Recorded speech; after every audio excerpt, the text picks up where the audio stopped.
नमस्कार, मैं डॉक्टर देवांगी जोगल आप सबका हार्दिक स्वागत करती हूँ।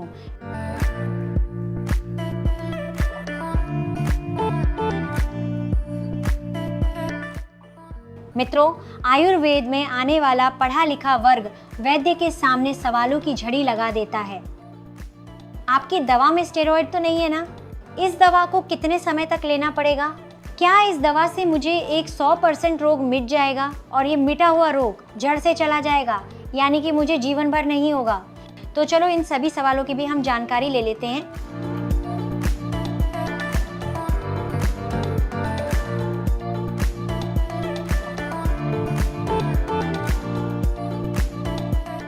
दोस्तों, हमारी कम नसीबता यह है कि हमें हर जगह जहाँ तहाँ आयुर्वेदिक वैद्य दिखाई देते हैं। स्टेशन से बाहर निकलो तो थैली और दवाइयाँ बिछाकर बैठा हुआ कोई साधु भी एक वैद्य होता है।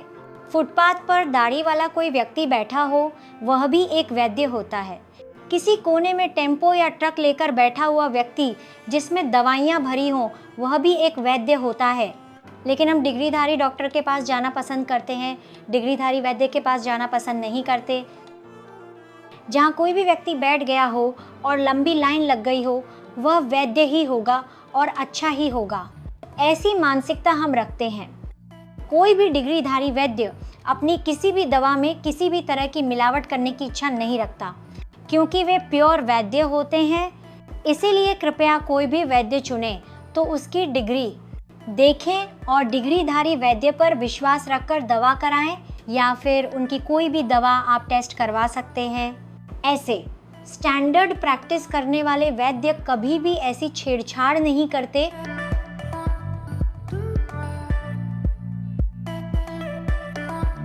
आयुर्वेदिक दवा कम से कम 3-4 महीनों से लेकर 3-4 साल तक भी लेनी पड़ सकती है, लेकिन यह इस बात पर निर्भर करता है कि व्यक्ति खाने पीने में कैसी परहेज रखता है। उदाहरण के लिए, आशा बेन मेरे पास पित्त की तकलीफ लेकर आईं।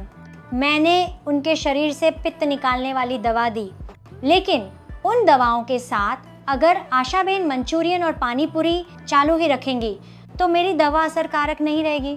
इसलिए व्यक्ति खुद कितना संयमी और नियमित है, उसी पर आयुर्वेदिक दवा की प्रभावशीलता निर्भर करती है। आयुर्वेद में भी एक बार ठीक हुआ रोग फिर से होगा या नहीं, यह मरीज की दिनचर्या और आदतों पर निर्भर है। उदाहरण के तौर पर नीताबेन पुरानी सर्दी की तकलीफ लेकर मेरे पास आई थी। 3-4 महीने ठीक तरह परहेज रखकर वे ठीक हो गईं। अब उनका प्रश्न है कि क्या मुझे जीवन भर कोल्ड ड्रिंक और आइसक्रीम नहीं खानी है? आप खा सकती हैं, लेकिन जहां दूसरे लोग महीने में 3-4 बार खा सकते हैं, वहां आपको महीने में सिर्फ एक बार ही खाना होगा। इस तरह थोड़ी सी विशेष सावधानी रखी जाए तो निश्चित रूप से ठीक हुआ रोग दोबारा होने से हम रोक सकते हैं। इसलिए खाने पीने की सावधानी जीवन भर कुछ हद तक रखनी ही पड़ती है। बस दोस्तों, इतनी जानकारी के बाद अब आप ही तय करिए कि आपको आयुर्वेद उपचार करवाना चाहिए या नहीं। लेकिन मेरा तो इतना ही कहना है कि राम का रामा, कृष्ण का कृष्णा और योग का योगा जब बन जाता है, तभी हमें उसका महत्व समझ आता है। उसी तरह आयुर्वेद का आयुर्वेदा बनकर जब ये पश्चिमी देशों से वापस आएगा, तभी हम जागेंगे। यह ऋषि मुनियों द्वारा प्रणीत भारत का चिकित्सा विज्ञान है। इसीलिए छोटी से छोटी समस्या से लेकर बड़ी से बड़ी तकलीफ तक पहले आयुर्वेद को अपनाने का प्रयास करना चाहिए। धन्यवाद।